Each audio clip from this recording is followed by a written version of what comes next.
अस्सलाम वालेकुम। हम लड़कों के बैठने की एक ही जगह है जहाँ पे हम लोग बैठक लगाते हैं, वो है पठान की चाय का ढाबा। वहाँ पे पहले चाय का राउंड जो चल रहा होता है उसमें ये डिस्कस होता है कि चाय के जो ढाबे का ओनर है उसकी इनकम कितनी है। दूसरे राउंड में हम चार में से किसी एक को अब बिजनेस करना है।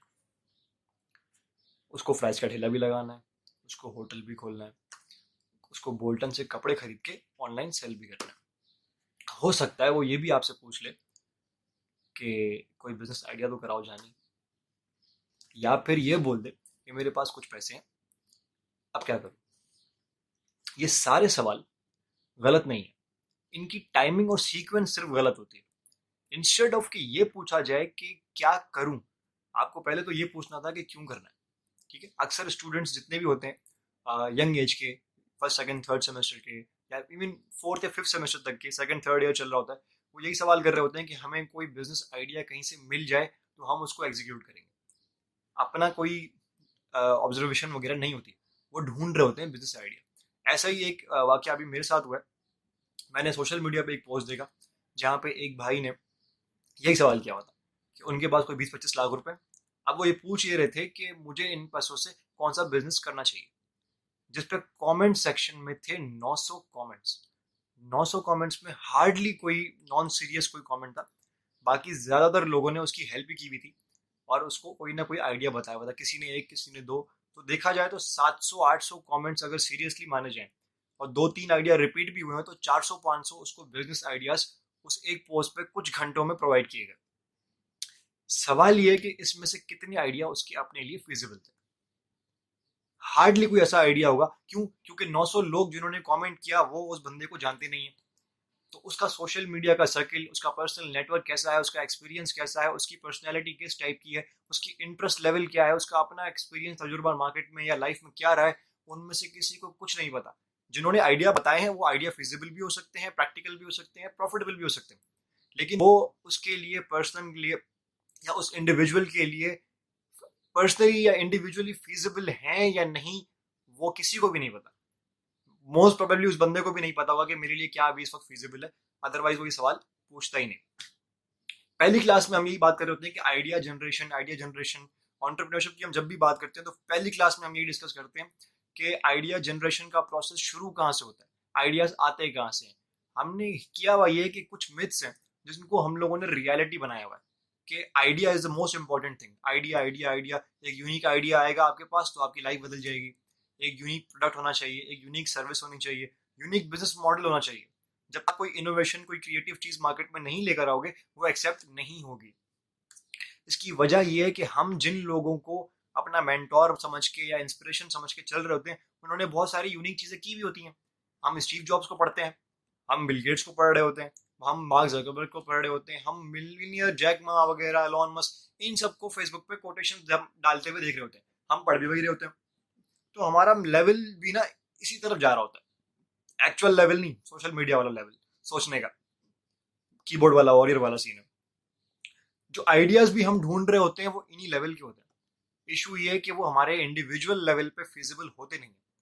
मे बी पाकिस्तान से बाहर किसी के लिए फिजिबल हो, जिसके पास वो एक्सपोजर हो, वो मार्केट हो, उसका नेटवर्क इतना स्ट्रांग हो तो वो चीजें वो एग्जीक्यूट कर भी सके। हम ढूंढ रहे होते हैं वो आइडियाज जो हमारे लिए फिजिबल होते नहीं है, और खुद नहीं ढूंढते, किसी और को बोलते हैं कि वो आइडिया मुझे प्रोवाइड करो। दो मेन चीजें आज वीडियो में बात करेंगे। दो मेन चीजें ऐसी हैं जिनको हम लोगों ने इतनी इंपॉर्टेंस दी हुई है, although they are not that much important. जिसमें पहली चीज ये है कि हमने आइडिया आइडिया आइडिया आइडिया को इतनी इंपॉर्टेंस दी हुई है कि एग्जीक्यूशन की तरफ हम जाते ही नहीं।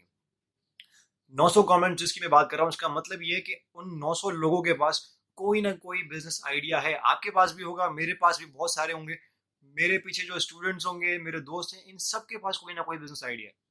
द पॉइंट इज कितने लोगों ने एग्जीक्यूट किया, सही या गलत की हम बात ही नहीं कर रहे। कितने लोगों ने कोशिश की कि इसको बहुत छोटे लेवल पे स्टार्ट करके देखते हैं, फिर देखेंगे क्या होता है मार्केट में, इसको इम्प्रूव करेंगे। हार्डली लोग करते हैं। अगर मैं आपको कुछ स्टैट्स बताऊं तो एक बुक है ई मिथ रिविजिटेड, राइटर का नाम है आई थिंक माइकल गर्बर, मैं लिंक में डाल दूंगा उसको।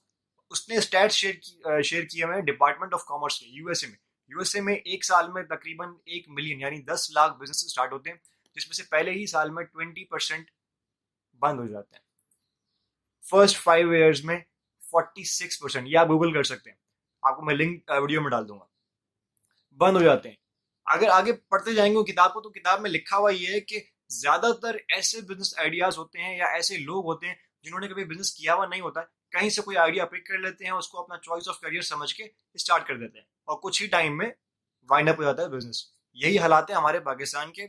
इसीलिए शायद हमने इतने आइडिया को इंपॉर्टेंस दी हुई है कि शायद जब कोई नॉर्मल आइडिया आता है कि कपड़े का काम शुरू कर लेते हैं, फूड स्टॉल लगा लेते हैं, रेस्टोरेंट खोल लेते हैं, तो ये हम लोगों को रिपीटेटिव लगने लगता है और हम इनको बहुत अंडररेट करते हैं। क्यों? क्योंकि इसमें वो फैक्टर नहीं है जो आपको सेलिब्रिटी बनाएगा, जो आपको इंपॉर्टेंस दिलाएगा, आपको कोई कहीं गेस्ट स्पीकर के लिए बुलाए। हम सब यही चाहते हैं, ठीक है, लेकिन वो चीजें इन चीजों से तो मिलेंगी नहीं। तो हम वही चीजें ढूंढते रहते हैं जो स्टार्टअप कल्चर में बहुत ग्लोरीफाई हुई हुई है, कि इन्वेस्टमेंट रेज हो गई। सेकंड जो मिथ या हमने समझा हुआ है कि बहुत इंपॉर्टेंट है, वो यही है कि हमें आइडिया के बाद उस आइडिया के लिए इन्वेस्टमेंट रेज करनी है। अब इन्वेस्टमेंट रेज करने के ऑप्शन हमारे पास क्या है? क्योंकि रिसोर्सेज तो हमारे पास इतने हैं नहीं, ना इतने पैसे हैं। या तो हम फिर जॉब में लग जाते हैं कि कुछ टाइम काम करेंगे, पैसे जमा करेंगे, लगाएंगे और फिर इन्वेस्टर ढूंढेंगे। या दूसरा ऑप्शन ये है कि डायरेक्ट प्रेजेंस से इन्वेस्टर ढूंढते हैं। इन्वेस्टर आपको इतनी अर्ली स्टेज पे मिलेगा नहीं, अनटिल अनलेस वही चीज, फर्स्ट आइडिया आपका बहुत यूनिक क्यों ना हो या बहुत ही टेक रिलेटेड क्यों ना हो, डेटाबेस वाला, उसको एग्जीक्यूट करने के लिए एक्सपीरियंस आपके पास है नहीं, तो इन्वेस्टर आपको ट्रस्ट करेगा नहीं। दूसरा ऑप्शन जॉब वाला, कुछ टाइम बाद जब आप 2-3 साल लगा लेते हो जॉब में, तो आपका कंफर्ट लेवल इतना ज्यादा बढ़ चुका होता है कि आप वापस स्टेप बैक कर सकते नहीं हो। ये 2-3 चीजें जो मैंने अपने पर्सनल एक्सपीरियंसेस से नोट की हुई हैं, कहीं पढ़ी हैं किताबों वगैरह में। तो आपसे रिक्वेस्ट ये है कि अगर इन दो चीजों में फ्लक्चुएट कर रहे हो, तो द मोस्ट इंपॉर्टेंट थिंग और the most suitable thing for you is to bootstrap. जो रिसोर्सेज अभी अवेलेबल हैं आपके नेटवर्क में, आपके सर्किल में, आपके दोस्तों के दोस्त हो सकते हैं, अपना म्यूचुअल्स हो सकते हैं, आपके रिलेटिव्स हो सकते हैं, उन रिसोर्सेज को पुल कीजिए, वो फाइंड आउट कीजिए, अपना इंटरेस्ट लेवल पता करें पहले, सबसे पहले आपकी पर्सनैलिटी किस टाइप की है, आपको आउटडोर काम पसंद है नहीं पसंद, बहुत सारे फैक्टर्स हैं इसमें। मिसाल के तौर पे आपको आउटडोर काम नहीं पसंद, तो आपके लिए कोई ऐसा काम या कोई ऐसी जॉब रिस्पॉन्सिबिलिटी जिसमें बाहर जाके एफर्ट मारनी है, सेल्स मारनी है, सेल्स करनी है मार्केट से, या कह लेंगे परचेजिंग करनी है, ये आपको सूट नहीं करेगा। तो पहले आप अपने आप को, पर्सनैलिटी को पढ़ने की कोशिश कीजिए, खुद को समझिए कि आपको इस साइड पे आना क्यों है। सिर्फ पैसे कमाने हैं तो आप सबसे पहले आप यूट्यूब खोल के देखें, सबसे ज्यादा वीडियोस जो बनती हैं वो इसी बात पे बनती है कि पैसे कमाए कैसे जाए। अगर ऐसा होता, वो पढ़ के बहुत सारे लोग पैसे कमा रहे होते, तो ऐसा होता नहीं है।